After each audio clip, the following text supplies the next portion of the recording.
Vor fi averse cu tunete, cu fulgere, vor fi și intensificări de scurtă durată ale vântului, iar în rest cerul se păstrează curat aproape toată ziua. În București urmează o noapte senină cu un vânt domol și o minimă de 17 grade. La marginea orașului se face mai răcoare și temperatura coboară până la 13 grade. Mâine avem o zi însorită și o amiază caniculară cu soare puternic și o maximă de 36 de grade. Temperaturile cresc și în zonele montane. Pe aici se mai adună norii, apar și câteva reprize de ploaie, dar pe suprafețe restrânse. Ploile sunt însoțite de fenomene electrice și de intensificări ale vântului.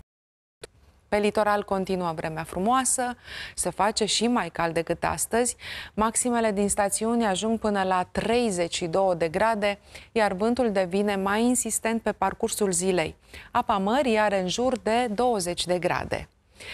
Cum vă spuneam, mâine avem vreme călduroasă în cea mai mare parte a țării și caniculă în Oltenia și în Muntenia. Aversele apar trecător la munte, în intracarpatică.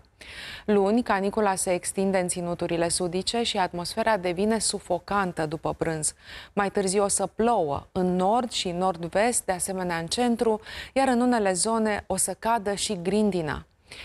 Și marți o să fie foarte cald, în special în sudul și în sud-estul României. Pe aici avem încă o amiază caniculară, cu disconfort termic ridicat. Aversele apar în cea mai mare parte a țării și vin cu tunete, cu fulgere și vor fi și rafale puternice de vânt. Atmosfera se menține instabilă și miercuri, în special în jumătatea de nord și la munte. Scăpăm de caniculă, iar maximele termice se opresc la 34 de grade. Cam atât despre vreme. Acțiunea are mereu nevoie de băieți răi. Apoi urmează filmul Dispari în 60 de secunde cu Angelina Jolie și Nicolas Cage. Iar pe Voio, exclusiv, te așteaptă comedia Marea Pescuială. Eu vă dau o nouă întâlnire mâine dimineață. O seară plăcută să aveți. La revedere!